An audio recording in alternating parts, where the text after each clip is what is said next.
You are listening to the Hiking Radio Network, where we talk the walk with shows by hikers, about hikers, for everybody.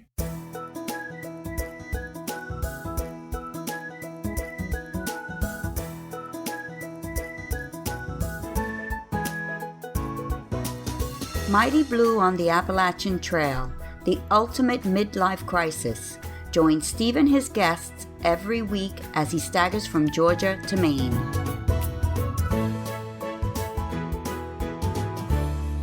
Hey guys, it's the Mighty Blue Show again, and this is episode number 388. We've got what I think is a bit of a treat today. Friends of our show, Bruce and Emily Leonard, suggested that I talk with Greg Johnson. Greg is one of the founding members of the Summit Project, a remarkable organisation dedicated to recognising, remembering and honouring fallen service members from Maine. Bruce Leonard recently supported one of their events through the 100 Mile Wilderness and a climb up Katahdin. I'm going to let Greg explain the concept to you all, and we have the added honour of speaking with the stepmother of one of those fallen heroes. Betsy Hutchins will share with you all about her stepson, Corporal Andrew Hutchins, and what the Summit Project means to her and her family. We'll be speaking with Greg and Betsy in a moment. Then we catch up with three of our last four of the Mighty Blue class of 2023. Mark Carpenter and Mary Marks are just a day or so apart and are now in Maine, their last state. Funnily enough, they're having a different experience because that day apart, some days they see a view, some days they don't. And it's the nature of the trail, and it's all the better for it as far as I'm concerned. We also hear from our flip-flopper via Iceland, Joanne Flagg, who's finding the smooth sailing through Shennies very much to her liking. I wasn't able to reconnect with Jessica Lane Wright in time for this week's show, but we're going to hear from her next week. Finally today, in Then the Howl Came by George Stefanos, George has also reached Maine, and doing so, he gives a terrific summing up of his travels, maybe even his travails, in the previous 13 states. It totally resonated with me. So let's meet Greg Johnson and Betsy Hutchins. Today is all about the Summit Project, and I'd like to introduce you all to one of the founding members of the Summit Project. This is Greg Johnson. Hey, Greg, thanks for coming on the podcast. Thank you very much. How are you doing? I'm good, and hopefully you're doing well as well. Now, we're going to be joined later in the podcast by a lady called Betsy, but we'll come to her later. Now, I found out about you and your mission from friends of the show, Bruce and Emily Leonard, and from their telling, you've got a story to share with us. What exactly is the Summit Project? All right, so the Summit Project is a Maine-based nonprofit organization that has a very special way that we pay tribute to fallen service members from right here in the state. Right. So we work with Gold Star families from throughout the state. They invite us into their homes. They teach us about the loved ones that they've lost. And then they go and unearth these large stones that come from special places in their lives, such as a favorite fishing hole or a family homestead or a campground. And what they do is they give these stones to us, and we engrave the names of their loved ones on there and invite members of the community to come and carry these stones on treks and adventures all around the world. Now, when I first heard that, I thought, what an amazing idea that is. Whose idea was it? I mean, how did this start in the first place? So this was a good friend of mine's concept, his vision. His name is David Cote. He was a major in the Marine Corps. I was actually leaving my time in service and coming back home, and when he and I first connected, and I'll be honest, I heard about his idea on a news segment that was kind of sharing what this concept was. And right. When I heard about it, and I heard about the idea of honoring fallen service members and doing it in this outdoor environment by carrying these stones, I thought what a spectacular way this was to kind of preserve the lives and the legacies of each of these fallen heroes right here in our own hometown. So I was able to reach out to him, and we connected, and honestly, it was a great relationship. He became a really, really good friend over the years, and we kind of built TSP from the early stages to what it is today. Now, you've obviously spoken to him about a lot of things over the years. Obviously, both in service, you share a common interest and common memories, I guess, in many ways. Mm-hmm. Did you ever ask him how this came to him in the first place? Because it's not a straightforward idea, is it, really? It's not, and it's actually a fantastic story. So he had the privilege one day of being invited on a hike to the summit of Mount Whitney Right. with a group of Navy SEALs. So he didn't know necessarily much what was going on in the back channels, but as they were hiking up the mountain, got to talk to them, share a lot of their stories, for things they've experienced and during their time in the military. And when they reached the summit, what he didn't realize was that each of them would eventually reach in their bag and pull out a stone, and on each one of those stones was one of their fallen comrades with their names engraved on there that they had lost earlier that year. So they kind of went off to a separate place on top of the mountain, and they spent some time just kind of talking story and sharing the favorite memories of, each of the men that they lost. And before they left, they tucked those stones up into a dark crevice right up there on the mountains to kind of forever stay there. And they returned back down. But that whole way down, Dave was thinking, is like, that was the most spectacular way of remembering friends and people you served with. And the stories touched him so deeply that he was like, why haven't I ever been a part of something like this before? Why haven't we ever seen something like this before? And that's what really branched out the concepts. Like, what an incredible way. If we could do this with our fallen service members here in Maine, then maybe we can create this ability to not only remember these fallen service members, but also be there in support of their families. And that's how the concept of the Summit Project was born. And in many ways, when I looked at this more, because obviously I had a message from Emily and Bruce, and I've spoken to you, obviously, that the stones are the symbol. But for me, the really powerful bit is the sharing of the stories. Absolutely. So did the idea of the stories come with that original trip to Whitney? So, or basically, I'm asking you, was the idea almost fully formed when Dave heard it? Well, the one thing I love about the Summit Project is it's constantly evolving, and we're always finding ways to do the job better, right? I don't want to say grow the organization, but in many ways it does. Sure. But the most important thing for us is we definitely want to make the quality of what we do, and there's an underlying purpose and a mission that we've gotten. There's always an opportunity to do it better. So, when we first started, we started on 2014 on Memorial Day weekend. We hiked to the summit of the Owl, actually in Baxter State Park. And the funny idea was that it was actually meant to go to the summit of Katahdin. We were actually only intending to have a single event that took place where we brought all these people from the community forward with the stones that were donated to us by all these Gold Star families from throughout the state. Each hiker was supposed to learn about each individual hero and then bring these stones up to the summit of Katahdin, pull off into a little area, and then take some time to be able to share everything they learned about the hero they were carrying. And then one of the coolest things happened. We work very heavily, obviously, with the Baxter State Park Rangers. Anytime we're inside the park, we've become very good friends with them. They're a huge support to us, and we are them as well. But they called us and said, hey, we love the concept of what you're doing, and we're in full support of the whole thing.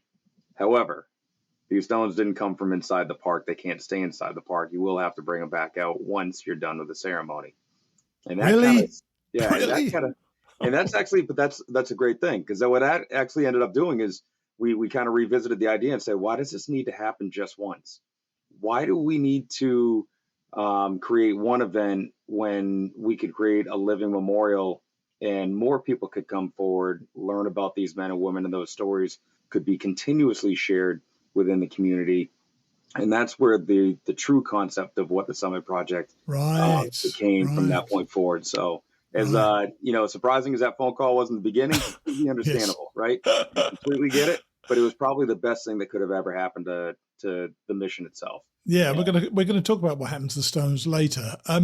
But what's your background in the service then, Greg? So I served for 10 years in the Marine Corps. I served on 5 different deployments, 3 times to Iraq, 1 to Afghanistan, and another one to Southeast Asia. In the later years, I joined on November 10th, 2003, and left the service in 2013, came back home, and that's when I was able to bring my family back and, kind of start a new life outside the military. Sure. And were you a hiker prior to get involved in the project? Yeah, I loved hiking. In fact, it was when I was stationed out in Hawaii for a few years, which was really, really tough. Um, but when I was stationed out there, they had some of the most incredible hikes and scenery and views, and mountaintops just went all across that entire island. I was stationed out on Oahu, and Mhm. that's where I really fell in love with hiking. I had done it for all my life and been in the outdoors and spent a lot of time up in Carabasset Valley. Um, it's actually kind of funny because when I joined the military, I had a bunch of friends go, "Oh, you're from Maine. How was Baxter State Park?" I was like, "Actually, I've never been to Baxter State Park." They're like, "Okay, how's Acadia National Park?" I'm like, "Actually, I've never been there either." And then I'm like, "Well, what's wrong with me? Why haven't I been these places?" So as soon as I came home, I kind of made that pact that I was going to go visit these places, and so glad I did because that was just the most incredible experiences going there. Couldn't believe I hadn't done that in the longest time, and that's Sure. pretty much where my life, my passions live now. So And funnily enough, I noticed, and it's very clear when you get out there that when you hike the Appalachian Trail, there are a lot of people who've been in the service, and they find being in the woods be kind of therapeutic for them. Is that how you get it? And given your time in the service, does hiking actually help you? absolutely, absolutely. So one of the things that one of the biggest challenges with leaving the military is that transition period is immense.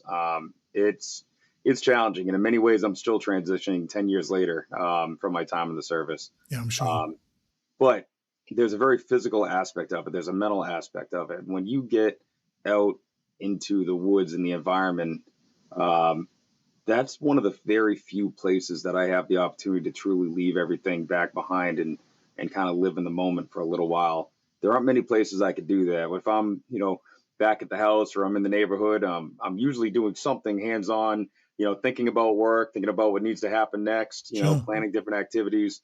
And the only time that I don't do that is when I'm out there on the trails in the woods and it's just you and the mountain and the challenge of reaching those summits.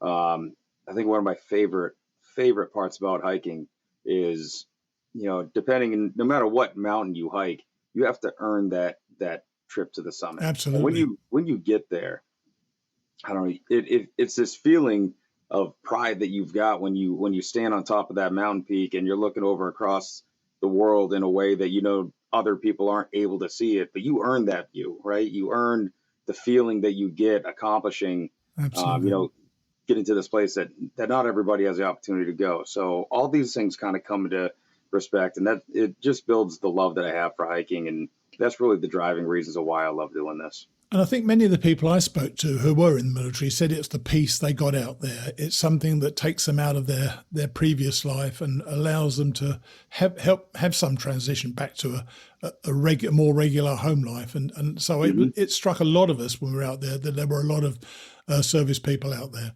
Um, I asked you, I want to talk about now the project. I asked you what the mission statement of the project was, and you reeled it off verbatim. Yeah. So I think for everybody, and everybody should listen to this, tell us exactly what the mission statement is. So our mission is to honor our state's post 9/11 fallen service members and through education, fellowship, and physical activity, provide assurance to their families that these sacrifices are not forgotten. Nice, nice. And it's a very, obviously, it's a laudable thing. What does the stone, though, represent? What exactly what do you actually, as I said to you earlier on, it's the stories of the servicemen that appeals to me, the idea of the stories, but the stone is representative. So what does it represent to you? So stone represents a number of different things. For one, it represents Maine, right? Maine is a very mountainous and extremely beautiful region. Sure. When you set all the technology aside and you get to the beauty of the land, it's kind of representative of the place that we come from here, that we have the ability to call home, which is fantastic. On a deeper sense, right? Each one of these stones is hand selected by one of our family members. And those family members are carrying with them quite a weight of losing their loved one. Of course. And that's something that when we go on these different treks and adventures and we carry that stone in our packs or in our hands, but we bring that stone with us to the summit of every mountain, or if we're going through, on a ruck or in a parade, you're physically feeling that weight there in your pack or being Sure. carried with you. Sure.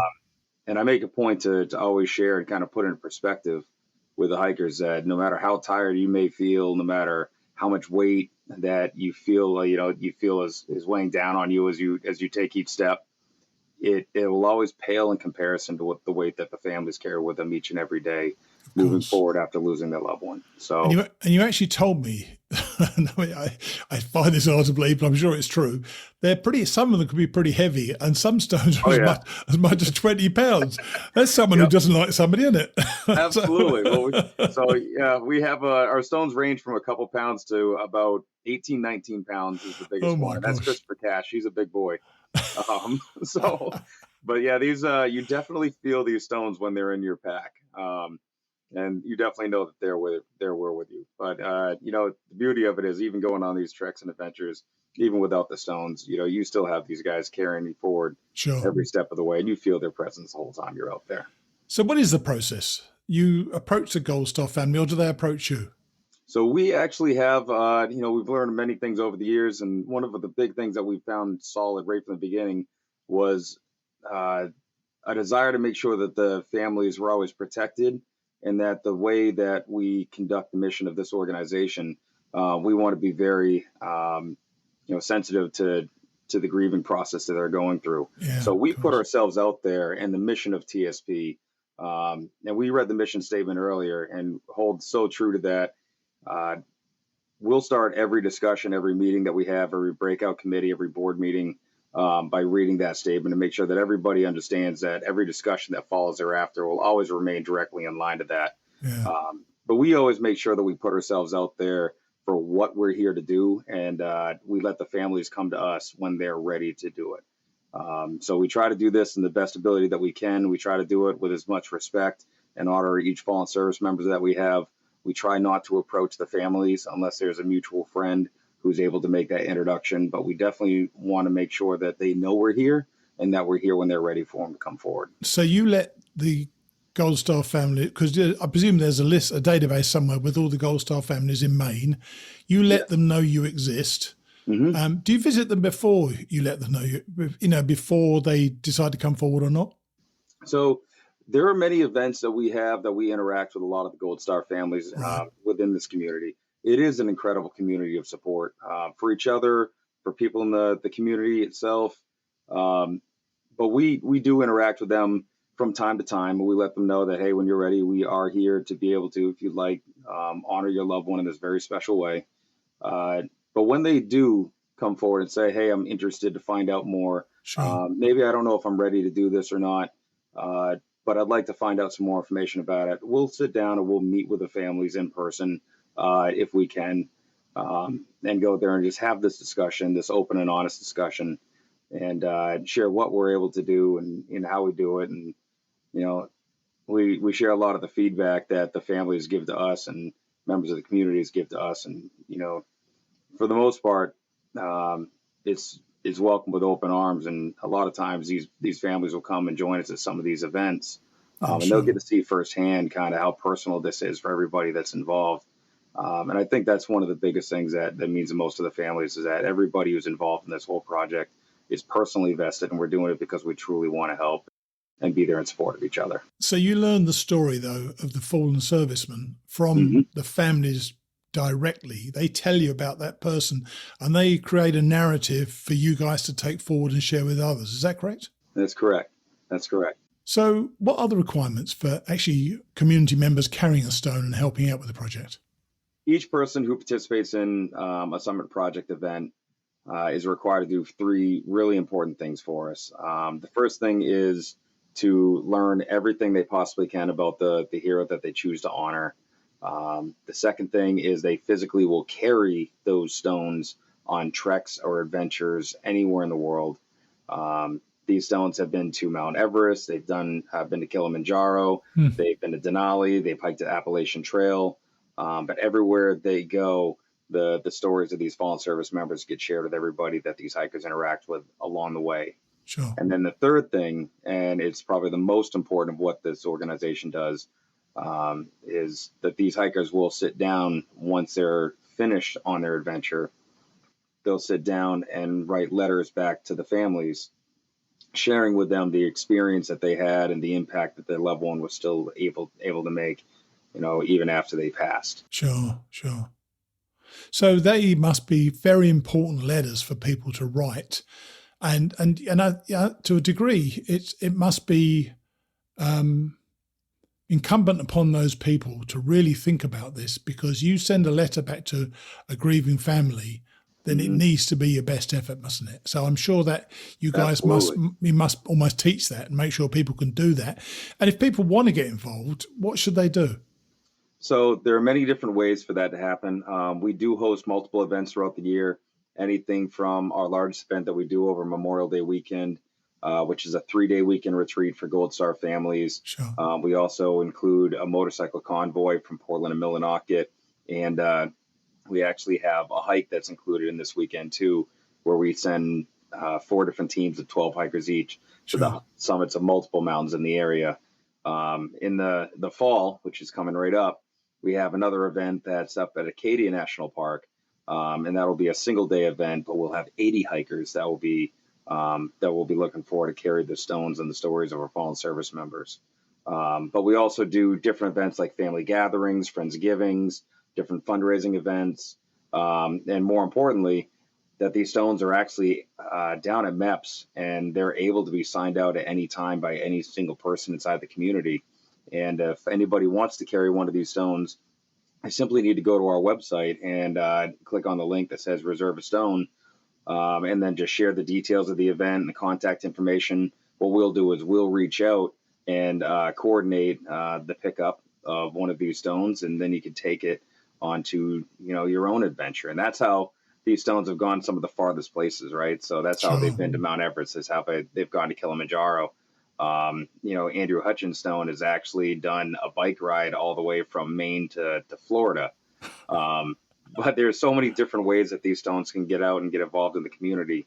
But as long as everyone is willing to, complete the Learn Launch letter of the organization, these stones are available for anybody at any time to sign out. That is awesome. Do you get good engagement from people you meet along the way? In other words, people can see it's an admirable thing to do, but because you've shared the burden of service yourself, or a privilege of service, or burden, whichever way you want to look at it, you've been in service yourself. Do they identify with what you're saying? They understand what you're saying? Absolutely. So the beauty of it is that we bring people in that are veterans. We bring people in that have never served in the military. Maybe their families have, maybe nobody has, but they're just huge supporters of, the military in general. Sure. But people come from all walks of life to be a part of this, but they all come together for the same reason. So we recently went on a hike with a team of 10 hikers that did a section of the Appalachian Trail. We did this as an event to kind of celebrate the 10th year of supporting the TSP mission. Yeah, that was the one that Bruce and Emily told me about. I think they were involved in it in support. That was 100-mile wilderness and Katahdin. It was. So tell us about that. Yeah, tell us about that. Tell us about that. Got it. So we want to do something very special to kind of celebrate the fact that this is our 10th anniversary of honoring these fallen service members. 10 years ago, we made a promise to Gold Star families that we'd forever make sure that the lives and legacies of their loved ones would never be forgotten. And 10 years later, we're doing just that, and continuing the mission forward. So in celebration of that, what we're doing is we put together a team of 10 hikers that took 10 days to hike the 100-mile wilderness and then push on to the summit of Katahdin. We launched on that journey on June 30th. We finished at the summit of Katahdin on July 9th. It was one of the most incredible and memorable experiences that I've ever had the privilege of being a part of. But I'll share that one of my favorite components of this entire hike. Each one of these hikers carried the stone of a fallen service member. Sure. And so we got to our first campsite where the lean-tos were. And as we're sitting there, obviously there are other people who were there as well. And they saw our group come in. They said, "Hey, you guys hiking with a group, or will you tell us about it?" So we shared, "Hey, this is we're hiking with the Summit Project. Each one of us is here to honor a fallen service member." And then one of our hikers pulled out the stone they were carrying, and they were able to share with the people who were staying at the lean-to the story of the hero that they carried. And they let these people hold the stone, run their name over the engravings of the rock, and listen to those stories. And then they would ask, hey, who else is being carried during this event? Each hiker would go up, and they had the opportunity to kind of share their story with each one of these people that were there in that lean-to. And then something magical happened, as it does on the Appalachian Trail. But day 2, we went to the next lean-to. And same thing. We met up with a bunch of people. We were able to share the stories of each one of the men and women that we carried along the way. Sure. And then we went to the next lean-to on the next day. Before long, people would start coming up to our group and say, hey, is this a group that's honoring the men and women, from Maine that served in the military? And we're like, yeah, it is. They're like, can you please tell us the stories? But every lean-to that we went to, people would start coming up because they knew that there was a team that was together on the trail that was honoring these men and women, and they wanted to hear the stories of these service members. And that is ultimately the goal of what we're doing here with the Summit Project, and just the resounding support that we get from the entire community, especially the hiking community, is just incredible. We call that trail magic, don't you? Yes, that is trail magic. Yeah, and they don't just go up mountains, do they? Because they even go to baseball games, which is hilarious for me. Yep. So that's the important thing. And now I'd actually like to bring in Betsy. Right, now you've just been listening to Greg, and I suspect it's quite an emotional thing, but a happy thing for you to listen to as well. Can you share the story of what happened in your circumstance and how you were approached and you became a Gold Star family, and why you decided you'd like to get involved in this? Absolutely. My stepson, Corporal Andrew Hutchins, he passed away in service in Afghanistan, November 8th in 2010. After his death, obviously it creates quite a loss. His family and my husband Jeff and I, Andrew's dad, for a long time tried to find a place that we could meet others with similar situations, share stories. At the time, Survivor Outreach, one of the services in Maine, occasionally they would hold coffees, so Gold Star families could get together and talk. But they became fewer and fewer as time went by. Sure. And then, as Greg had said before, Dave Cote's vision, of the Summit Project and carrying the stones, he was able to reach out in I don't want to say a general way to the Gold Star families that have lost service members since 9/11. Sure. Talking about his idea and asked Gold Star families if they'd like to be involved. So it was around our kitchen table Memorial Day in 2013 when my husband presented Dave with Andrew's stone that he had just unearthed and brought back from Grand Lake Stream, where he had been over Memorial Day weekend. Can you tell us why that choice? Absolutely.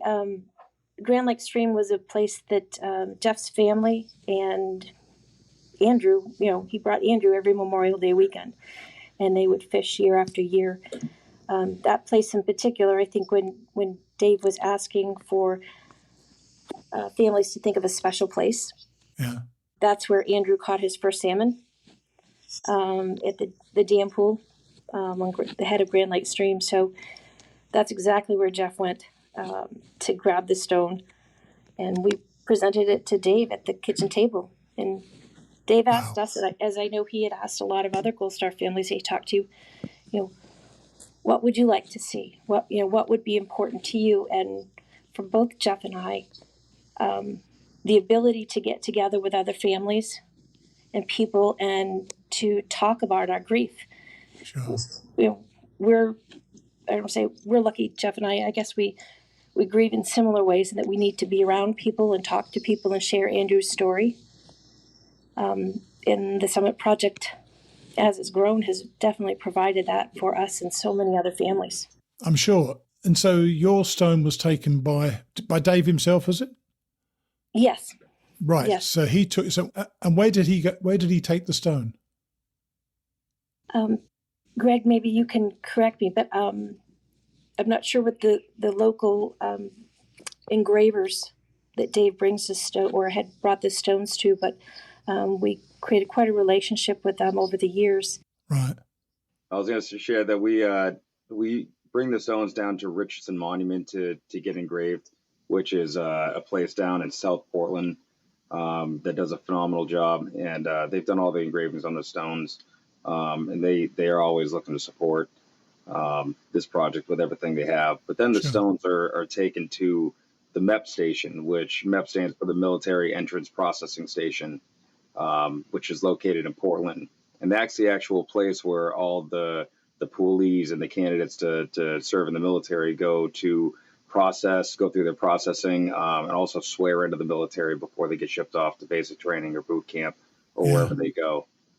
We've been very fortunate that MEPS has actually dedicated a room specifically for the Summit Project, which we have built a display inside of. It was actually built by one of our Gold Star dads, and that room has been dedicated to us to home those stones and be that base camp for all our stones in between every trekking adventure that they go on. Sure. Betsy, I can ask you again, what has this meant to you and Greg? Was it Greg? Sorry, not and Jeff rather. About having this, as it were, living memorial or ongoing memorial to Andrew. What has it meant to you as a family? Has it helped with that grieving process? Absolutely. I guess personally, I can't tell you how much. TSP provides us and many others a safe and healing place to share our grief, our memories.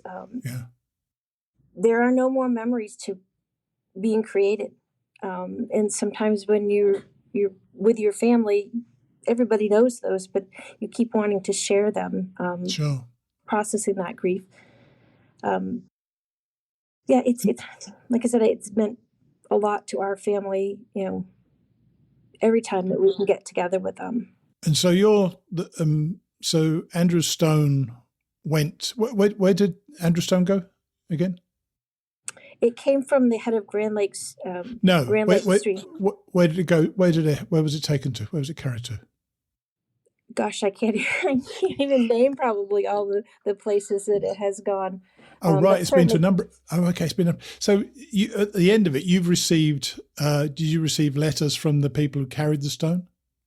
Absolutely. So not only do we get to usually talk to the hikers that have hiked, if we are at the event when they complete their hike, but part of the Learn, Launch, and Letter of the Summit Project is that they write a letter back to the families, letting them know how their journey went, what they've learned. And if you go onto the Summit Project website and you click on the hero and you scroll down, all the letters that have been submitted to the families are posted there for the last 10 years.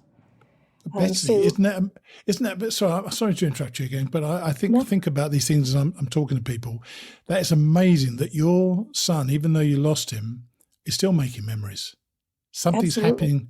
I know he's not here anymore, but it feels like, I would think it feels like there are still memories being made on his behalf, which must be fantastic for you as parents. It is, and I think,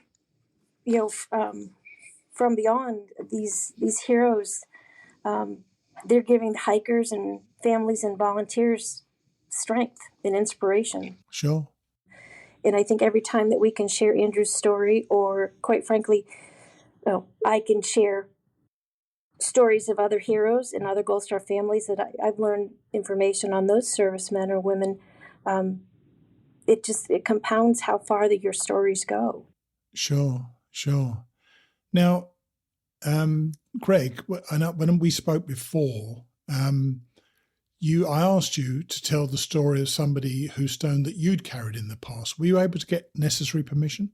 Absolutely. So actually, I'd like to share about Andrew. So over the years, I've been extremely fortunate enough to be to consider both Betsy and Jeff some of my best friends. Sure. And we've grown obviously very, very close. But we talked about some of the places that these stones have gone. Where Andrew has gone, he actually joined me on my very first trip up to the summit of Katahdin, which was an extremely memorable experience for me. And Andrew definitely helped make that even more so in many different ways. So So Andrew was 20 years old when he passed away. He was born in, he lived in New Portland, Maine, was his hometown. Always had an extremely deep appreciation of those who served before him. Ever since he was a kid, he was always in awe of those who had served in the military, loved fishing. Betsy had shared that it was the stone came from the place that Andrew had caught his very first salmon up at Grand Lake Stream, on a fly rod, where he used to fish with his dad and his uncles many, many different years.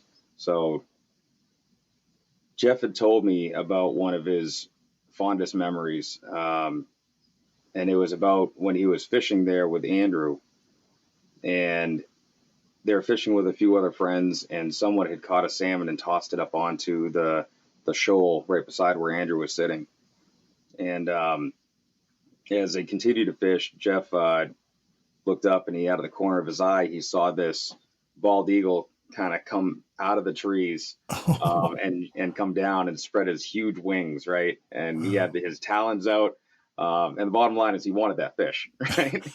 So the challenge was that Andrew was in between the bald eagle and the fish. So Jeff called out to Andrew, said, "Hey, Andrew, look up." And so Andrew looked up, and the eagle pulled away, and it actually flew directly over Andrew's head within a few feet, and then soared back up into the trees. They both just sat there in just silence and kind of stunned. But that's exactly where the Andrew Stone was chosen from. It was actually right at the place where Andrew was standing when that eagle came out of the tree and tried to take the fish. Right? Absolutely perfect. That's a perfect way to think about somebody as well, isn't it? How do when you had the honor of taking the stone, how did it make you feel as a person? I know you're subsuming whatever you feel about by honoring this young man. So, but how does it make you feel? It's honestly a privilege to be able to do something like that. There's a responsibility that you take on when you carry any hero stone. But being able to learn that hero story and then honor that person in ways that they unfortunately can't do so themselves anymore, but sure. It's almost your duty and your responsibility to continue that on for them in many ways. Andrew served as a military policeman, so or otherwise known as an MP. Yeah. But he was always wanted to excel at anything that he did, go above and beyond, and he had this driving desire to do so. And talking with Jeff and Betsy, they shared that he would prepare to go on these rucks, and we go on ruck marches in the military. And as we're rucking, there's always an assigned gear list, and there's a minimum weight that you're required to carry. And so I understand, yeah. It's not a small weight, is it either? No, it's not a small weight, but that's the thing. So Andrew never wanted to do just the bare minimum. He always wanted to be able to not only carry his own weight, but be able to support his team if anybody needed the help to support him as well. So on top of the gear list and the minimum weight, he would actually throw weightlifting plates in his backpack, right? And he would carry them in addition to that because he wanted to train at a higher level than everybody else around him, just to make sure that he was there in support of his team. And it was never a question of whether or not anybody would have to carry his weight, but how much could he support his team at the same time. Yeah. And that's really what made him a great soldier and a great service member. So back in January 2010, he deployed with his unit to Afghanistan to combat outpost Sabari. And it was about 6 weeks into the deployment that he was up in his guard tower offloading sandbags during a pretty significant rainstorm. And he ended up slipping off the tower and falling 20, 30 feet down below. Wow. He ended up fracturing his hip. He broke both bones in his left arm and crushed his wrist. And he actually had to be medevac back stateside to get repaired and rehab, go through the rehabilitation to try to get back to it. And, being in the military and knowing the severity of those injuries, he had the opportunity to to get out and on a medical discharge and honestly be taken care of for the rest of his life. Sure. But that wasn't who Andrew was, right? He took it very personal that the people that he deployed with were still over there in Afghanistan and he wasn't, right? And he wanted to get back there to them as much as he possibly could. So he trained and he went through the rehab and he pushed himself as hard as he could because he cared about getting back to, the people in his unit. And so in September of 2010, he finally made enough progress where they were willing to send him back and return him to his troops. Now, that's a 20-year-old boy. I'd like to point out, you did mention it earlier on, but we shouldn't pass by that. A 20-year-old boy. Yeah. And for someone to have the grit to go back when he didn't need to go back, that says a great deal of somebody, doesn't it? Oh, absolutely. Absolutely. Just the character was uncanny and just exemplified the best of what any soldier could ever hope to have. But he ended up going back in September, and he actually had done so right after his wife became pregnant with his daughter, Alyssa. Right. So during that time when he was back, his wife became pregnant. He went back overseas to finish out his deployment with his, his fellow soldiers in his unit. And unfortunately, it was about less than a month after he got back there, his base came under attack, and he ended up passing away after his guard tower got hit with an RPG. During the insurgent attack.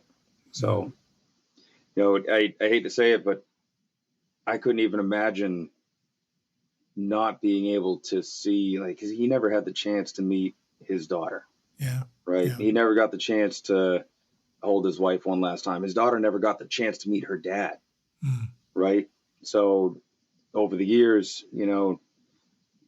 spending time with the family and spending time with obviously Jeff and Betsy, I will say that it was probably one of the most incredible experiences watching Alyssa grow up, and Alyssa's his daughter. I'm sure, yes. She is now coming to the age where she understands what, who her dad was. And, will she take his stone? Very proud.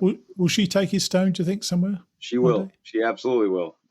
That's and, cool. We were able to have her come forward and honor him, during a couple different events. She was able to drop the puck at a Maine Mariners game where they were honoring Andrew.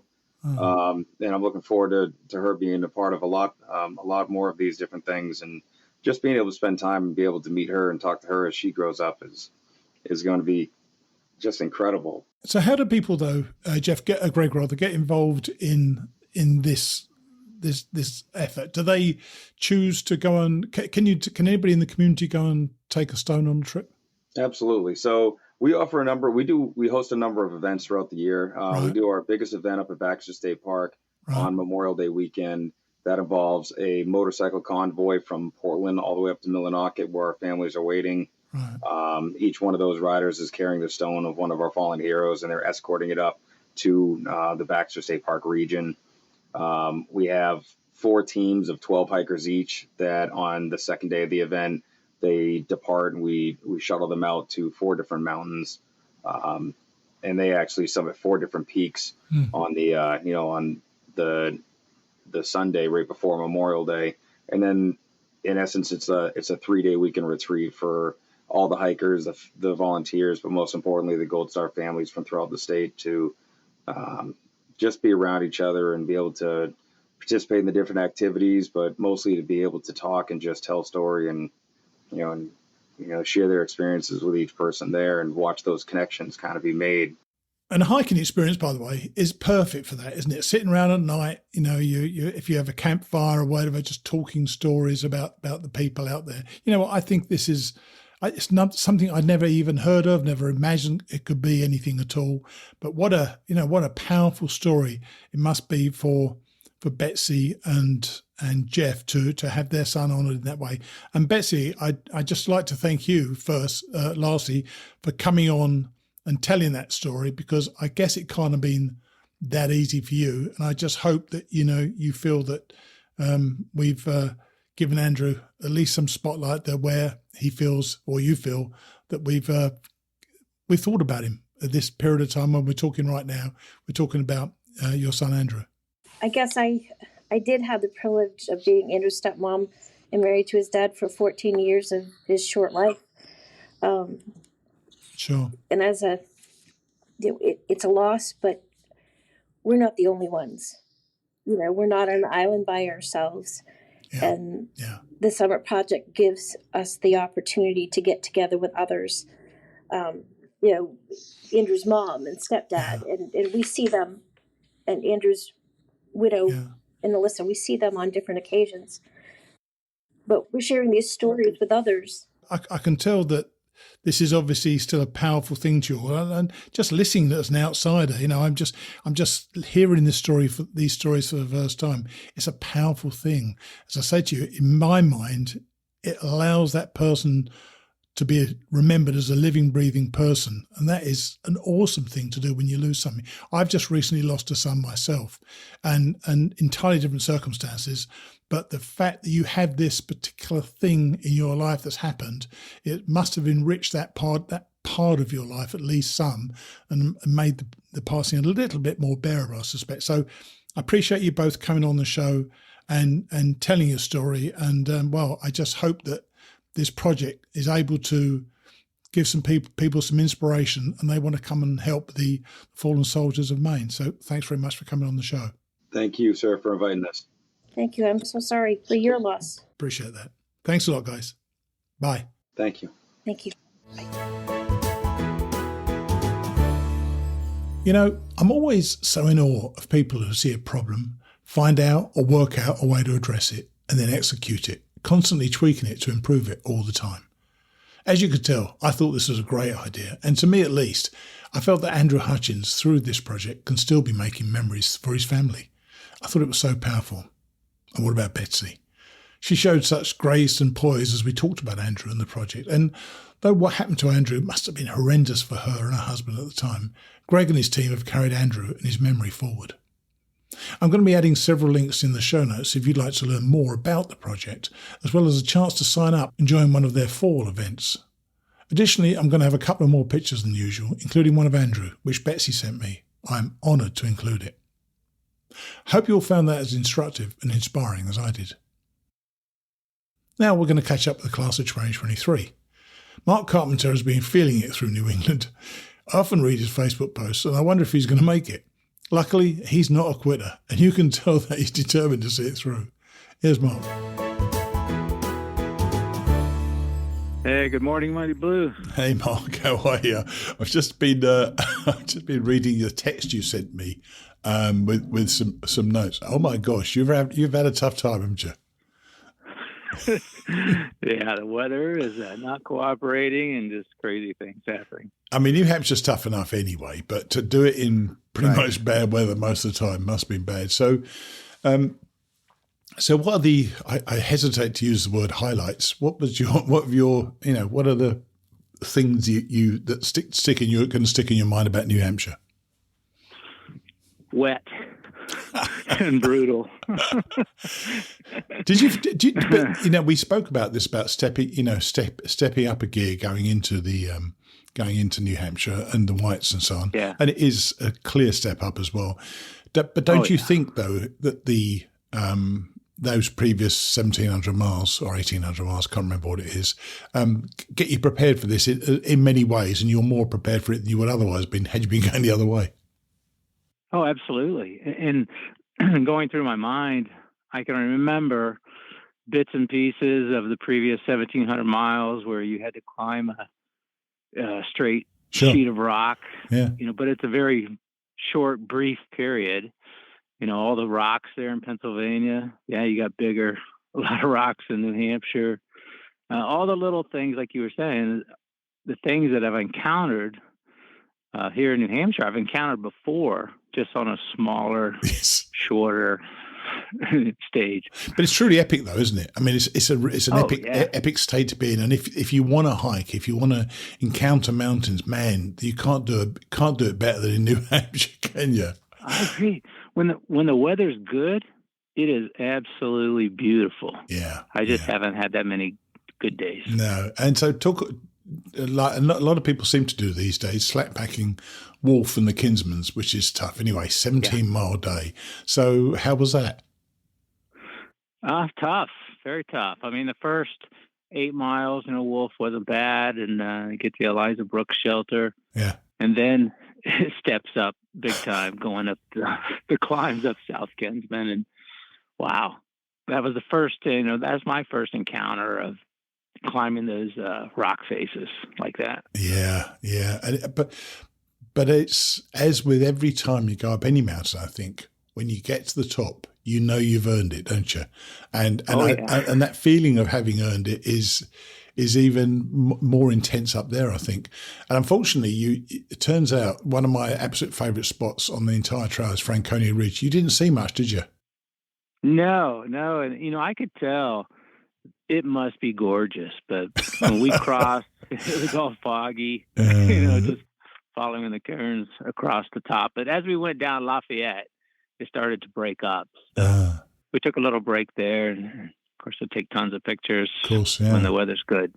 You stayed at some of the huts, so tell people what they're like, because I've stayed them, but I've only stayed on the floor, or a bench. Yeah, it's a whole different culture for me. I mean, it is so different. I mean, it's you pay like it's like a hotel, and then you get dinner and you get breakfast, but you stay in a bunk. There's no really electricity other than what they use in the dining area and the kitchen. Yeah. And then there's no flush toilets. You got nice privies. You do have some running water in the sink. I'll say that. Yeah, it's. I'm not sure whether people expect any sort of luxury up there, but it's still relative roughing, isn't it? I mean, it's like being in a motel in many ways, and you certainly pay a price for it. But it's a nice break from all that weather you were getting out there as well. Oh, yeah.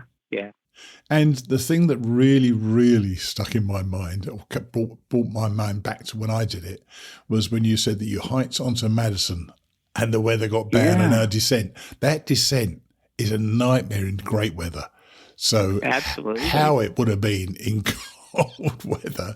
Talk us through that. Oh, yeah. I mean, the day started out great. We had ended up staying at the Lake of the Clouds. We intended to go to Madison Hut, but the weather from Mizpah to Lake of the Clouds is terrible. So we cut it short, and they were able to accommodate us. We stayed at Lake of the Clouds. Sure.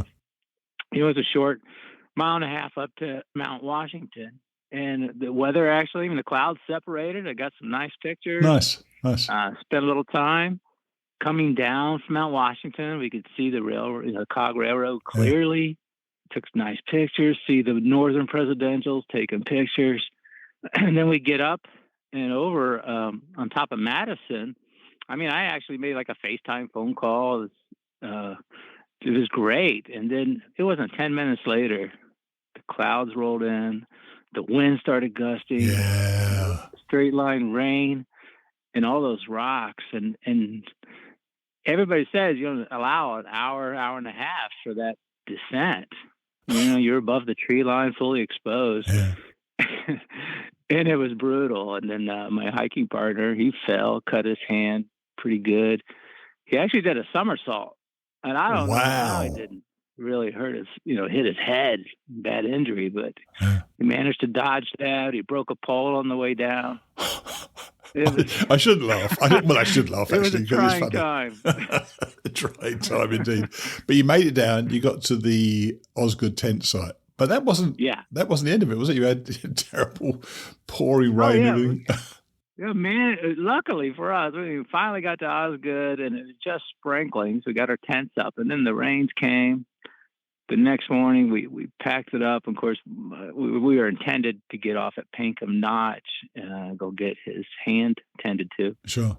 And on the way, as we left the tent site, it just rained the entire time. And the poor guy, he was using a tree branch to lower himself off one of those rock ledges on the trail. Yeah. Lost his wedding ring. Oh, that's terrible. To boot. Oh, so he was like I'm done. I'm quitting, and I was like, hey, you can't quit on a bad day. And easy for me to say, right? Yeah, easy. Yeah. And a bit rich, if you don't mind me saying so. You've had your issues as well from time to time, haven't you? Oh, yeah. It just gets to you, yeah. though. But you know what? It becomes that much better when you get there that night. You must have close your eyes that night at Osgood Tent site thinking, oh, this is ridiculous. Oh, my God. Then you woke up next morning and you just wanted to get back at it, didn't you? I did, yeah. There you go. So you then got some stitches. What actually happened? How did you get into he ended up getting 9 stitches. Wow, a big cut in his hand. Big cut. And then his knee was really bothering him.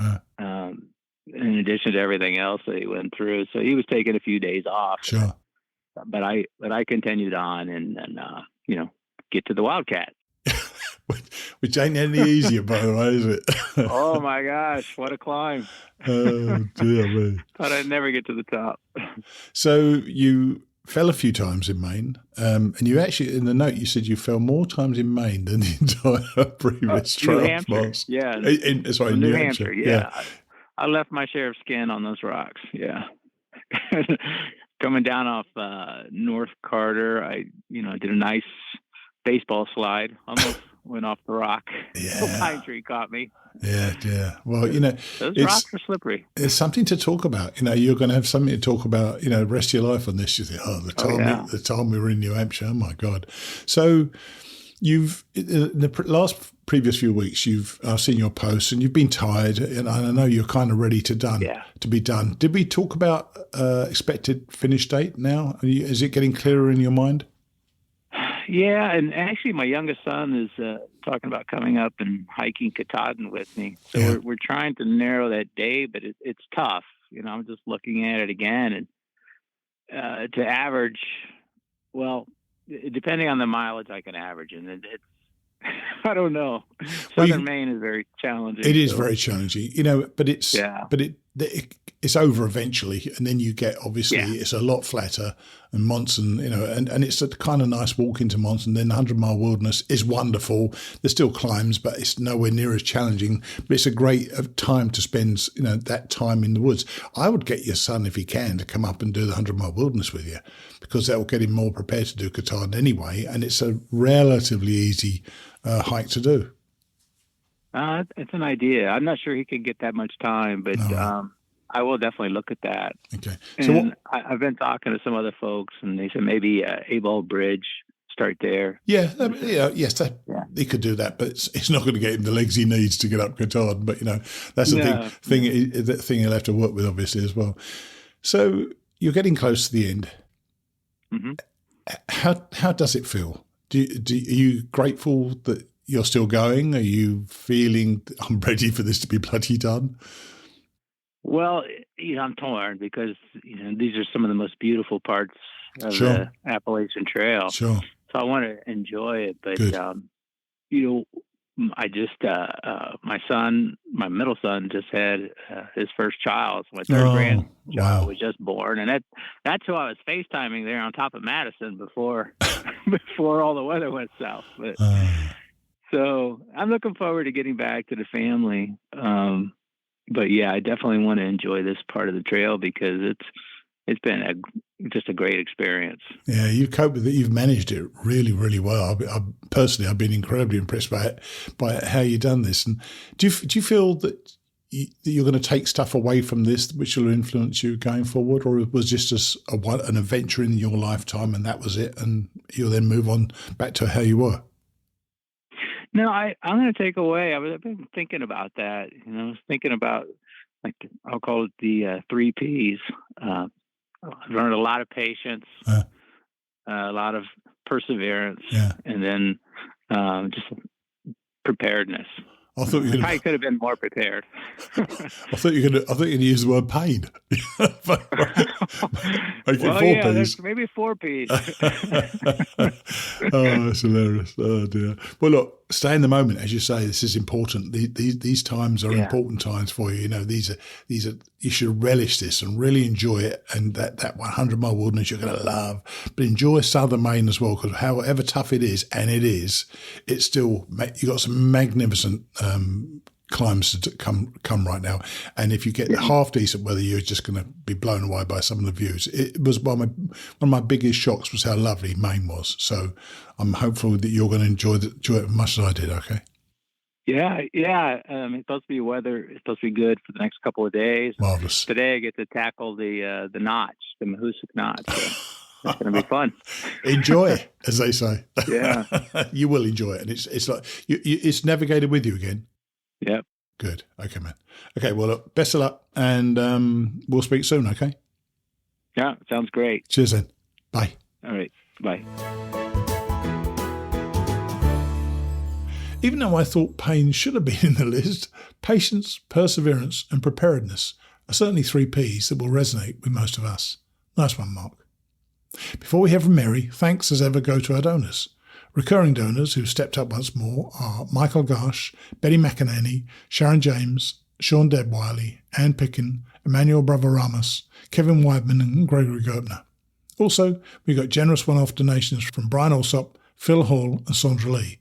Phil also bought my 3 books, which was nice of him. Thanks to you all. I know I read your names out each month, but that's because you keep the show going each month. So, I'm going to keep reading the names out. Now, Mary Marks. With Wiley back home, Mary has realised that it's probably the best place for him as she works her way into Maine. Mary was in a windy spot when we recorded, huddled down in the pine trees, so I had to make fairly extensive edits to remove a lot of background noise. I think it sounds fine now, though you'll wonder where the wind suddenly went every now and then. Here's Mary. Hi, Steve. Hey, Mary, how are you? Okay, are you there? Yes, I am, yeah. How are you? Oh, great. I'm good. You're still pushing on. It's and you said it's quite a windy day, so I'll be relatively brief in that case. Actually, no, it sounds okay now. Yeah, well, I'm huddled down in a little nest of pine trees, so I'm trying to stay away out of the wind. Right. So when we spoke last, and I might have to cut this because the answer may be yes, had you already done Mahoosic Notch? I didn't think you had you? No, Right. I had just went over Moosalok. Okay, right. So tell us about Mahoosic Notch, because that's are you there yet? I'm sorry? You haven't got to Mahoosic Notch yet, have you? I have, yes. I'm past it. Okay, fine. Yes, right, I'm about 33 miles from Rangeley. Wow, you're pushing on. So, I am pushing on. And you said that you couldn't be happier to be out of New Hampshire. In one piece. In one piece. Steve, it's completely different style of hiking. It's it's crazy. It's insane. I'm surprised I survived it. Oh, but isn't it beautiful though? Isn't it what you've been hiking towards? It is. It is beautiful. And you did sell me on the views when I had a view. We've had some really bad weather the past couple of weeks. But you were lucky enough to have a decent day, or a beautiful day, in fact, according to your text, on Franconia Ridge. So tell everybody about that, because I interviewed Mark Carpenter this morning. He didn't see anything from Franconia Ridge. Oh, that's sad, because it is just so beautiful. You can just see mountain range after mountain range on both sides, 360 views of all these beautiful mountains that you've already hiked over and about to hike to, and I'm speechless. There's just not enough words for it. It is, to me, it's the epic view when you come above tree line and you see Franconia Ridge stretched out ahead of you. It is quite remarkable, and it fills me. It makes the hairs on the back of my neck stand up when I even think about it. So it must be pretty damn good. Yes, it was good. I was fortunate to have a good day there, but the rest of it I did not. Mount Washington and Madison, it was all socked in. But at that point, I was just wanted to get up and over those mountains in one piece. Madison is it was treacherous. Madison is absolutely treacherous on the way down, and Mark got caught in terrible weather. How was your climb down Madison? Because that's damn dangerous, I think. Oh, it was horrible. Rain the whole way. And Mount Madison is just one big boulder mountain. That's all it is. Yeah, I love that way. It was one of my favourite mountains I went over. So I think it looks like a kid would draw a mountain. You come down from Washington and you see the Madison Hut at the bottom, and then there's this I don't know, pyramid shaped mountain you have to go up, isn't it? It's all rocks, yeah. It was interesting. And you stayed at, as Mark did actually, you stayed at some of the huts as well. So tell us about the huts. I did have a reservation at Mizpah, which I was grateful for. And then the next day I would have had to have done 15 miles. And I knew after leaving Mizpah, there was no way I was going to get up and over Washington and Madison. So fortunately, Madison had a cancellation. Right. And I stayed there. And, you know, they're just so important that those huts are there to just take shelter, to get a hot meal. Yes. Especially in bad weather. What would you have done if you couldn't get in there? Because I'm thinking about it, because going up Madison then down to Osgood tent site, that is a tough old climb anyway. So if you were struggling already there was no room at the inn, so to speak, would you try to have done work for stay, I presume? Oh, absolutely. Yeah, absolutely. Or, you know, ask for an emergency stay or something, because there was no way. It was already 5 p.m. when I got to Madison, and there had been no way to get all the way to Osgood, because the next day it took me 8 hours to get to that point. Cool. So, yeah. Do they do that then? They allow emergency stays, so to speak? Yes. Okay. Yes. And sometimes the hut crew gets together and will discuss who can stay and who can't stay, because they did do that. They were kind of picky and choosy about who was going to stay. Wow. By the way, have you perfected your pathetic homeless look as well? Because that's quite an important one to have. On my list of the first 5 things I'm going to do when I get home is to buy a cute little outfit, put on some makeup and cute shoes, and never look like a hiker again. You were saying you did say somewhere. And I did say also at the Carter Hut. All right, okay. Because that was another day after leaving Pinkham Notch. I had planned to do a pretty big day, and it took me all day to get to Carter Notch. So luckily, they had a hut or a bunk available as well. I think, Mary, I think when there's a delay on the line, I apologise for that. But I think that, you know, you really have to lower your expectations going through the Whites, because not only are they difficult hiking, everything slows down, doesn't it? It just seems to slow down all the way through there. It does. It's mentally depleting. Nice. Yeah. And physically hard. And part of it was the weather. Yeah. You know, we had just days of rain, and it just drains you. You know, the wet feet. Yeah. And you said the wildcats were really hard. Well, everybody says the wildcats are really hard. Did you take? How long did it take you to get over the wildcats? Oh, a whole day. Oh, definitely maybe 2 days. I can't remember now. But yeah, it took me some time. I had planned to be out 5 days, and it turned out to be 6. Wow. Because so that was difficult, just rationing food to make it. And then you come. I can't quite remember. Was it Gorham, New Hampshire? When you hike out of Gorham, you come to the sign. Is it on the Maine border? Is that right? You come out of Gorham, it's about 2 miles, and you hit the Maine border. That's a pretty special time, isn't it? Yes, it was a very special time to get into that border, and yeah, there were other hikers around at that point, so we all took each other's pictures. Yes, yeah. Yeah, that was very special, just knowing we're on our last stage. Right, right. And can you imagine it? You know, we met last year at the Woods Hole. You were going out with Wiley, and you're starting in February, and here you are now. You're in the last day. It's quite remarkable. You've managed your hike incredibly well. But tell us now about about Mahoosic Notch. I loved it myself. What do you think of it? It took me only 3 hours, which Cool. I was pleasantly surprised. Cool. It was fun, treacherous, scary. Fortunately, I had a decent day through there. It had stopped raining, so it wasn't as bad, Right. with the rocks. But there were some pretty crazy sections in there. Did you go through by yourself? But it was fun. Did you go through by yourself? Halfway, and then some others that I had camped with the night before caught up to me, and so yeah, there were people near me. And then I also thought, well, Mark's only a day behind me. If I fall or somehow get injured, I know he's coming up a day behind me. So I took some comfort.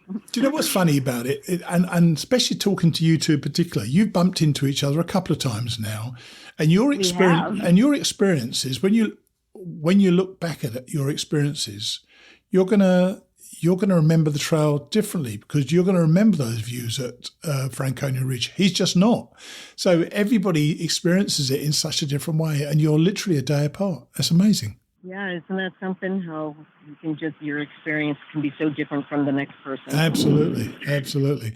And then after Mahoosic Notch, you got the arm. And is it then Mount Speck? And that bloody climb down is horrendous, isn't it?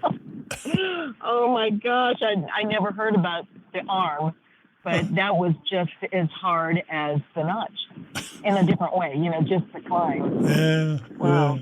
Yeah, that was rough. So where are you now? How many miles you got to go now? 253. 253. Oh my gosh. Yes. You're getting there. You are getting there. I'm getting there. Yes. You'll be finishing sometime in September. God damn. Today felt like normal hiking up Wyman Mountain right now. And it's a 6-mile climb, but it's a small mountain, it's 2,900 feet. Yeah. But it feels like back to normal hiking, not this mountaineering, rock climbing, treacherous trail. Oh, what an accomplishment. What an accomplishment. You know what? Now you've seen it, are you glad Wiley's not with you? Because it is definitely a whole different level, isn't it? Yes. In fact, last time when we spoke, I felt up to that point he would have been fine, but no, I am so glad he's not with me. It would have been so difficult getting him over some of those those climbs, some of those boulders. Well, look, keep on keeping on. You are absolutely ripping up the place. So you're getting there, and I'm excited for you to get to Rangeley. You're going to stop in Rangeley, by the way. I am. Good. Yes. It's great place to stop. Great food. You can find some good places to stay as well. So enjoy that. And we'll catch up again hopefully next week. Okay. Sounds wonderful, Steve. Okay. You take care. Good to talk to you. All right. Cheers, Mary. Bye. Bye. Bye. As always, Mary's joy comes through, as in fact it did with Mark and does with Joanne in a moment. When you pass the Maine sign, even though you still have some awesome hiking to go through, you can almost smell Katahdin. Both Mark and Mary are feeling that right now. The last of our three today is Joanne, heading entirely the opposite direction, and being in the Shennies, she's finding it fairly relaxed. Here's Joanne. Good morning, Steve. Hey Joanne, how are you? Good. How are you? I'm good. And you're sitting on a rock, apparently. You're on trail sitting on a rock. Roughly where are you? Near Luray. Oh, nice. In Virginia. Right. Yeah. So, did you stay in there last night? No. I have a reservation tonight for staying in the park. Nice. Shenandoah National Park. So how different is this then from the north and from Iceland, in fact? Not so different from Iceland in terms of the ups and downs, but compared to the north, especially going north and being up in New Hampshire and Maine, this is very smooth trail. Like I can actually stride and walk and hike, and I don't have to pick my way through rocks and mud. Right. So what have you got back on Harper's? Got back on at Harper's, Yeah. and I'm trying to think of it going south. It's terrible. I can't work out the differences. So you're in Shenandoah or near Shenandoah? I'm in Shenandoah National Park. Yes, Yep. that is easier. That is much easier, isn't it? Yeah. Yeah. So having had this interregnum, I suppose, this break in Iceland, what did the mindset change, or did you have to reset onto the Appalachian Trail again? What was it like? The first couple of days were a little discombobulated. I did meet Fresh Ground with his Leapfrog Cafe again, Nice. and he fed me. And I got partway down, a little bit down the trail, and I hear him hollering, "Somebody's phone, somebody's phone." Oh, I'm God. like, oops, that's mine. So my routines of making sure that I have everything Yes. and that needed to get back into my mind frame, and just, the personal safety piece is like, okay, so now this time I'm out here, what do I need to do to make sure that I'm safe? And, Yeah. to personal safety, physical safety, all of those things. Did you feel because I unsafe had been with before? groups. Did you feel unsafe before? Nope. But I always make sure that I have, you need to have a plan in case something does come up, because you never know. Yeah, and you need to be aware, like you do in any city in the world. Frankly, if you go in any city, you need to be aware of where you're going and where you're walking, and just be comfortable with where you are. So yeah. So you also say that because you're going south, you're now seeing people that you met near the beginning of the hike, which probably means. Yeah. So I'm trying to think. So you started April? Yes, mid-April. Right. So you would be seeing them. Yeah, that must be lovely for you, actually. It is. It's great fun because some of them, there's one gentleman in particular, I had seen his Katahdin picture, and I wasn't sure if he was back on trail. He was hiking with his daughter, and I had heard from other hikers that his daughter was ahead, but I hadn't heard about him. So I ran into him on the trail, and I was like, oh my gosh, I'm so glad to see you. And he looks really good, and he's older, and careful. I'm older too. One of the guys who he was hiking with had gotten off because of injury, and he's back on, and they picked up another hiker to go with them. And it's just been fun. And just still the new hikers that you meet, that more section hikers now, but I always admire them for their tenacity to keep coming out and doing the trail in sections. It's a lot of work. So are you with other flip-floppers, or are you tend to be by yourself most of the time? I'm by myself. I just do my own pace. The heat has been hot in the beginning, so I bet. That doesn't sit very well with me. So one morning I got up really I left camp at 5:20 and got in a lot of miles before it got hot that day, so that was good. But still, you've mentioned so many times about taking your time, and I haven't done more miles per day down here. Right, interesting. Oh, I thought you might do. Yeah, I thought you'd be once, especially with that additional stop as well. Your legs must be real strong by now.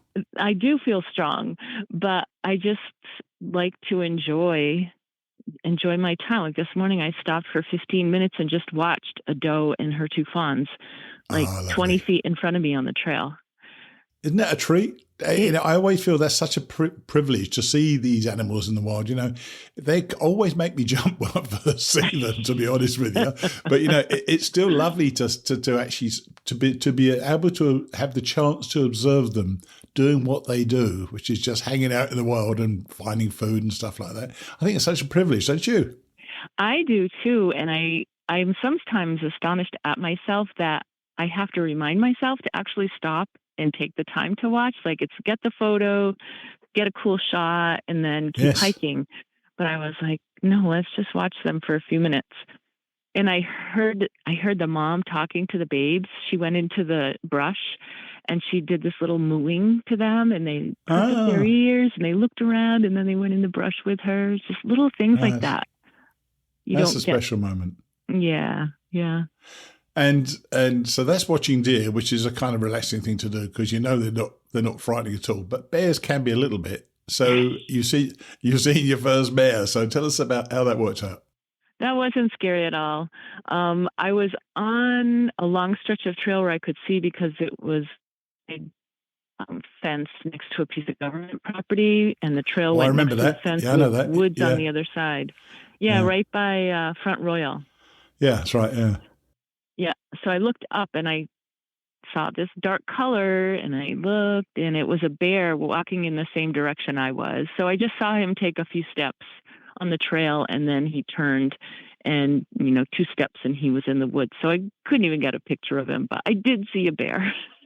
Once again, magnificent to see. And so they look so different on the trail to what they look like in zoos. I mean, they're alive, aren't they? And they feel you feel like you're in the presence of a real live, healthy being, which is tremendous. And what about other wildlife? Have you seen much more? Snakes? I've seen a couple of the black racer snakes. Mm-hmm. And yesterday I was walking. I caught up to Dances with Ticks. Oh, and he listens to your podcast, and he said to say hi. Dances with Ticks. Great name, by the way. And he was standing there and with his phone, and he was warning the guys ahead and behind him that he had just seen a rattlesnake. Mm. And it was on the trail, and he had backed up, and it went across the trail and over and came back up across the trail, rattling the whole time. So he was in the presence of a snake for a good little bit there. Yeah. But so I remember I saw several people would leave a piece of paper on a rock and put a stone on top of it saying rattlesnake 50 yards ahead or something like that. But of course, that piece of paper could have been there 4 days. Who knows? So it's not much of a warning sight. You'll get the warning. You'll get all the warning you need when you hear the rattle. That means you can't go any further. That is why people. I don't think people should be walking along with headphones in because you ain't going to hear it otherwise. So got to be careful. So you mentioned the heat. Is that affecting the water situation then? A lot of the places are, earlier on, I would say 50% of the places that were shown as water on Far Out were dry.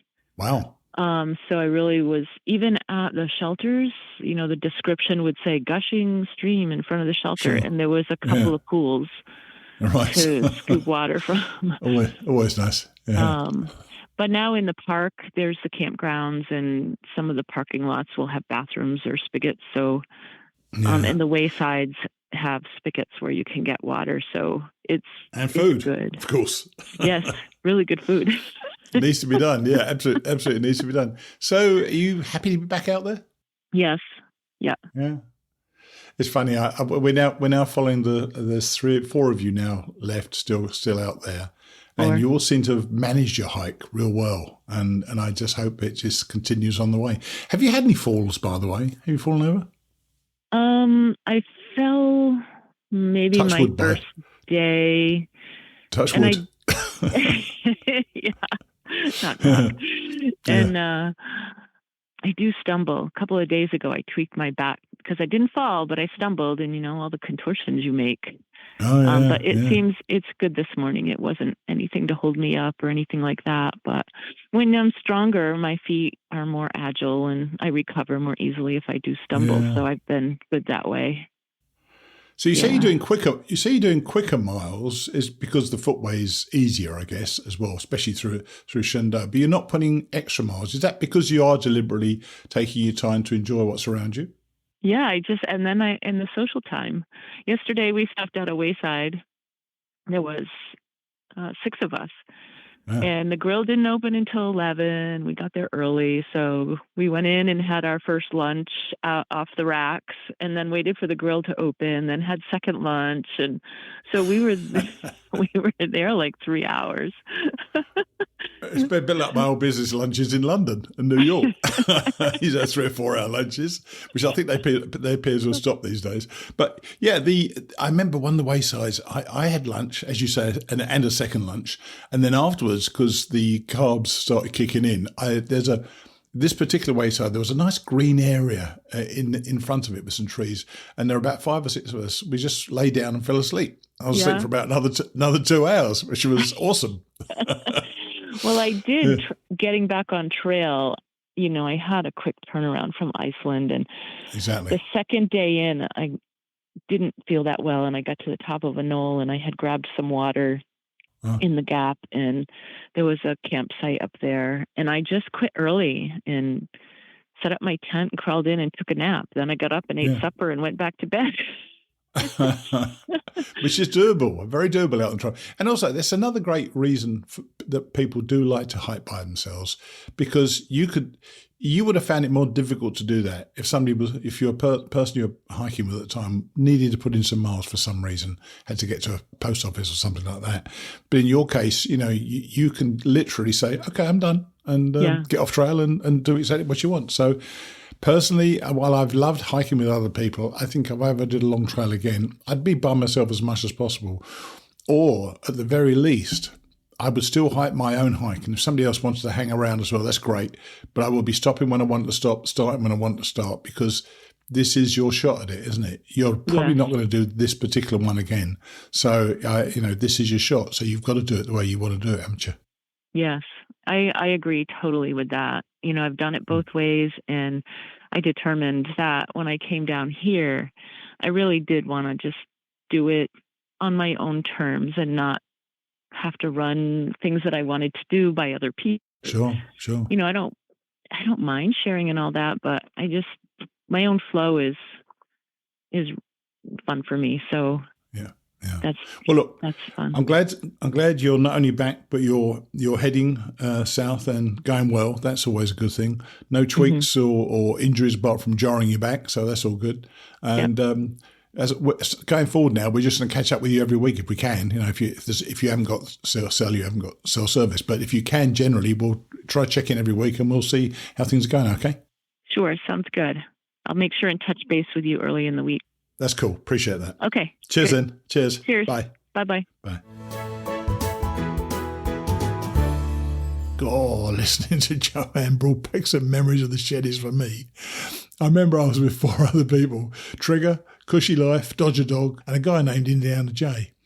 We only saw one bear in the Shennies. That's probably because we were playing trail karaoke a lot of the way, which basically entailed singing a song at pretty much top of your voice. Yep, the bears definitely heard us coming.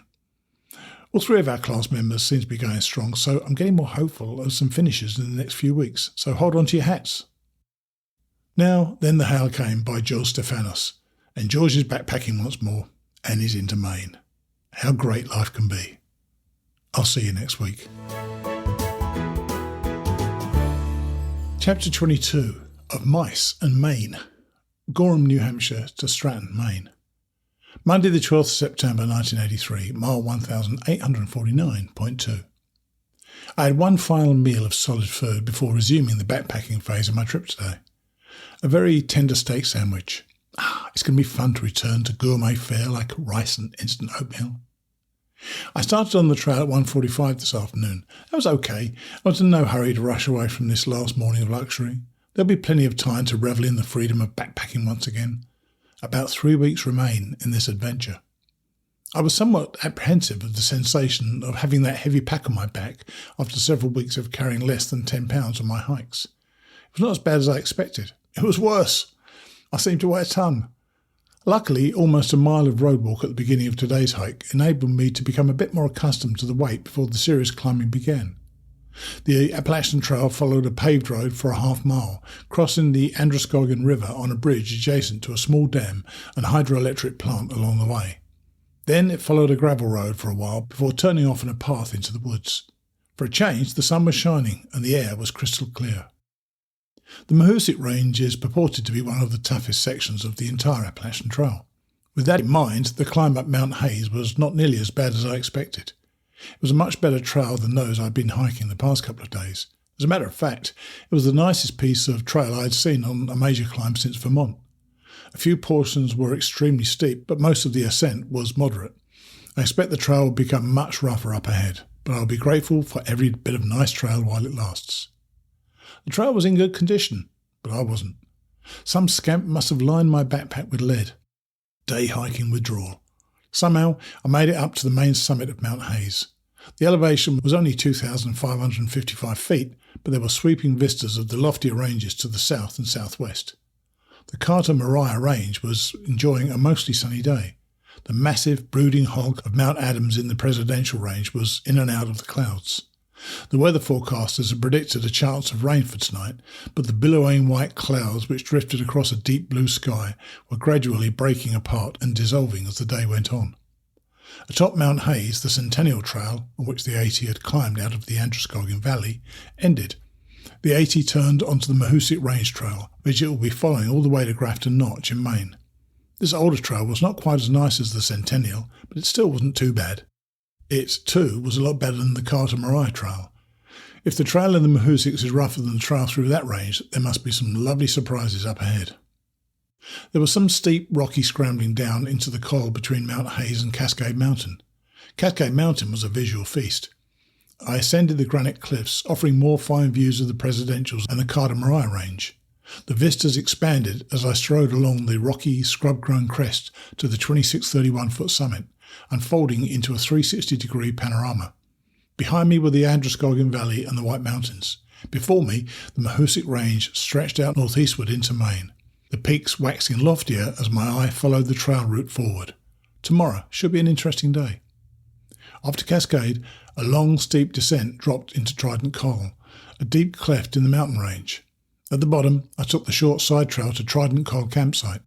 Secluded in a hushed grove of thick evergreens, my latest home features carefully manicured beds of soft, rock-free soil at every tent site. I snagged the one closest to the water source and the latrine. It was easy. I'm the lone soul here tonight. I arrived at 6 o'clock, pitched my tent, fixed my dinner, and sat back to observe the deepening twilight as nightfall descended upon the mountains. Although I hiked a mere 7 miles this afternoon, the climb up to the ridge crests is under my belt, and I was almost growing reaccustomed to my burden of supplies by the end of the day. So far, so good. Tomorrow, I'm going to attempt to cover about 15 miles to Full Goose Shelter. If I make it, that will put me less than 2 miles from the famous scramble through Mahoosic Notch and the subsequent plunge straight up Mahoosic Arm. I could then tackle that killer stretch early in the day Wednesday while still relatively fresh. Whatever happens, tomorrow I will be in Maine, the final frontier, where desperate daydreams of blistering summer days become reality. 289.3 miles to go. Tuesday the 13th of September, 1983. Mile 1863.9. Maine. My final night in New Hampshire was frigid, colder than any since the Smokies. Gathering up the ambition to leave my sleeping bag was a major undertaking this morning. I finally managed the feat at around 7:40. By the time I hit the Appalachian Trail, it was almost 9. I can no longer mess around like that in the mornings, now that the days have grown so short. This morning's trail continued to be a pleasant surprise. A lot of ups and downs, but for the most part, they could be covered while walking upright rather than scratching and clawing on all fours. From the campsite, the trail slabbed the east coast of the Trident, a 3-headed mountain whose summits rose above the north end of Trident Col. I'm going to climb those peaks someday. There's no trail, but climbing over the open ledges looked like a relatively easy bushwhack. Today, I needed to concentrate on mileage and continuing to get reacquainted with the weight of my backpack. The first highlight on the Appalachian Trail today was Page Pond, a lovely little beaver pond atop a high plateau surrounded by low peaks. The day was turning out at least as fine as Friday, the day on which I hiked the Northern Presidentials. The water sparkled an incredible deep blue, just a couple of shades darker than the brilliant blue sky. A distinct chill enlivened the air, contrasting with the warm sunshine. After the pond, the AT scaled steeply up to Wocket Ledge, where open rock faces just off the trail provided the best view southward I'd yet seen in the Mahoosics. Clouds wreathed the peaks of Madison and Adams, dumping God knows what all over those backpackers brave enough and foolish enough to be taking on the Northern Presidentials today. It was all clear everywhere else in my field of vision, a broad sweep of ridges and valleys and a long, lazy loop of the Androscoggin River Valley. Above, fleecy little clouds freckled the sky like ivory flies on a huge azure turd. Ooh, lovely simile, huh? Thank you. It was a great day to be young and hiking the Appalachian Trail. Highlights were piling up on top of each other so fast it was almost an overload to the senses. Dream Lake seemed like just another in a long series of lovely, wild beaver ponds high atop the ridge crest. On a whim, I detoured a short distance on the Peabody Brook Trail along the pond's north shore. Thanks to my hunch, I was treated to a memorable scene. A beautiful mountain tarn cradled by a semicircle of low ridges. A small triangular gap directly behind the pond framed a perfect picture of a cloud-shrouded Mount Madison, apparently hovering above the lake, mirrored in the still, clear waters. The Appalachian Trail passed yet another scenic little beaver pond, Moss Pond, high up on the ridge, and descended alongside its outlet brook to Gentian Pond, where a trail shelter perched atop a small ridge, which was flanked by the pond on one side and another great view to the south on the other. I called up to a couple of guys there, the first people I had encountered since leaving Gorham. They had camped beside Dream Lake last night. Past the shelter, the Appalachian Trail assumed the level of difficulty which I had expected to find in the Mahoosucs. A near vertical ascent of smooth rock ledges was followed by an abrupt plunge into a col. I struggled over a couple of rugged knobs and commenced a long, gruelling climb up Mount Success. The air remained chilly, but I was sweating up a storm. The footway was a twisted mass of loose rocks and tree roots, topsoil eroded away down to the bedrock. Many stretches almost required a human fly. I rubbed my two legs together, folded back my wings, and crawled to the top. Insect Boy was rewarded with about a quarter mile of open ridge walk and constant 360-degree views, following which the Appalachian Trail dropped steeply into a deep col, climbed over the tip of a knob and descended into a shallower col. Arriving at the bottom of that short, steep descent, I was greeted by a trail sign marking the last state line to be crossed on this journey. I was beginning the final 279.5 miles, the Maine miles, to Katahdin. My mind drifted backward, and the states through which I trod stretched behind me like the past incarnations of an eternal tired wanderer. Rugged, bloody Georgia, where a handful of mice had nearly ended this quest almost before it had begun. North Carolina, rainy and spectacular, where I had learned about backpackers' caloric requirements the hard way. The Smokies just about brought me to my knees. Muddy Tennessee, almost as spectacular and just as rough. Endless, steamy Virginia. The psychological battles had escalated into war.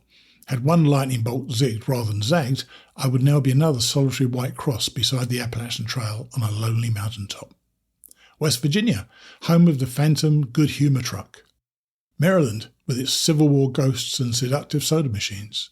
Pennsylvania, the crucible in which heat, steam, rocks and thorns either destroy a backpacker or temper him into something almost indestructibly hard and tough. Hot, waterless New Jersey, which put the almost into the phrase almost indestructible. New York, where the dream died and was reborn. Connecticut, and the first tantalizing glimpses of the coming New England autumn. Massachusetts, where I learned not to run across bog bridges in the rain, lingering flavours of cool northern woods. Vermont, a fair green country of forests and farms. The alpine highlands of New Hampshire, where weather changes are sudden and spectacular, and a savage wind screams fury through an eerie, fog-shrouded twilight in my memory forever. These were all part of the legend now, and Maine was the reality, the final reality. My mind drifted back to a mid-June evening at Helvy's Mill Shelter in southern Virginia, when I picked up the register and discovered the wonderful drawing some thru-hiker had made on the back cover, the vast evergreen forest reaching back towards that distant solitary peak. Maine awaits you. It had sounded like a fairy tale back then to someone I can barely remember, a fading, battered dreamer with a tradition of failure and hundreds of miles stretching out like a hopeless gauntlet before him. He may never have been much, but he saved his best for last. Nice going. The Appalachian Trail climbed over a knob, descended steeply into a high pass called Carlo Col, and ascended just as steeply to the summit of Mount Carlo. There were great views from up there, but what else is new? I didn't encounter the wooded major summit all day. Even some of the knobs had open crowns. The trail down into the col between Mount Carlo and Goose Eye Mountain was tricky and steep, very hard on a played-out body. I was beginning to question my ability to make it over Goose Eye Mountain to the shelter which was tonight's destination. My legs felt like warm jello. I climbed steeply, of course, back out of the col to the ridge crest of Goose Eye, coming out near the westernmost of the mountain's three summits. West Peak was off the AT on a side trail. I didn't go over it. My body had deteriorated to the point where any extra climbing was unthinkable. The sun was sinking and taking its warmth with it. The invigorating bite which had enlivened the air all day was degenerating into a numbing chill. The entire span of ridgecrest between the west and east peaks was rocky and open, with continual panoramic views. I descended into a low sag and climbed over smooth, vertical rock ledges to the east peak. Goose Eye was the scenic highlight of a memorably scenic day of hiking. The ensuing 1.25 miles to the north peak of the mountain were mostly above tree line along an open, boggy ridge so characteristic of the crest of the Mooseeks. After another precipitous descent from East Peak, the Appalachian Trail traversed open rocks, scrubby peat moss bogs, and a couple of shallow, wooded canyons before making an easy, gradual ascent along the ridge to North Peak. Thanks, I needed that. I did not need the final steep descent of the day, climbing down off that open, rocky summit into a wooded col, but on the floor of that col was Full Goose Shelter, my home for tonight. It was 6:45. I'd pushed my exhausted, out-of-shape body over a couple of major obstacles and had accomplished the mileage goal I set for myself last night. But at what cost? I hope I have something left for tomorrow's ordeals. If not, I may once again find myself in the position in which I had put myself while traversing the Smokies. I need a 15-mile day tomorrow to keep myself on schedule to reach Stratton, Maine, before my food supply runs out. Here I go again.